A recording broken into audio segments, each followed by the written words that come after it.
হয়, আমাৰ খেলখন ডিব্ৰুগড় ডিষ্ট্ৰিক্ট নালিয়াপুল টাইকোণ্ডো একাডেমীয়ে খেলখন আয়োজন কৰিছে।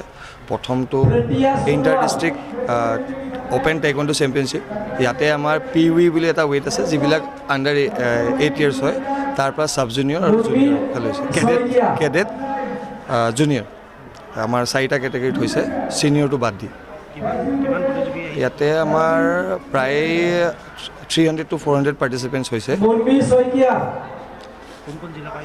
জিলা আপোনাৰ ধৰি লওক অসমৰ বিভিন্ন জিলাৰ পৰা আহিছে। আপোনাৰ বোকাখাট হওক, গোলাঘাট, শিৱসাগৰ, তিনিচুকীয়া, ডিব্ৰুগড়, ধেমাজি, লখিমপুৰ এনেকৈ কৰি বিভিন্ন জিলাৰ যিবিলাক ক্লাবসমূহ আছে তাৰে পাৰ্টিচিপেণ্টছবিলাক ইয়াতে পাৰ্টিচিপেট হয়। এনেই আমাৰ ৱৰ্ল্ড টাইকোণ্ডো হিচাপত আপোনাৰ যিটো খেলৰ আমাৰ স্ক'ৰিং কৰা ছিষ্টেম হয়, তাতে 2টা ছিষ্টেম আছে। এটা হৈছে ইলেক্ট্ৰনিক স্ক'ৰিং ছিষ্টেম, এটা আছে PSS পাৱাৰ স্ক'ৰিং ছিষ্টেম।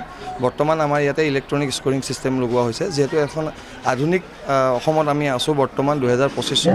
আমি যিমান পাৰোঁ আধুনিক কৰি খেলখন আমি কৰিব বিচাৰিছোঁ, যাতে এখন সুন্দৰ পৰিচালনা হয়, যাতে ল'ৰা ছোৱালীবিলাকৰ লগত মানে অন্যায় নহয়। এটা ন্যায় হিচাপত যাৰ প্ৰতিভা আছে তেওঁলোকে ইয়াৰ পৰা জিকি তেওঁলোকে নিজৰ এচিভমেণ্টবিলাক পাওক বুলি আমি ESSত এখন গেম আয়োজন কৰা হৈছে।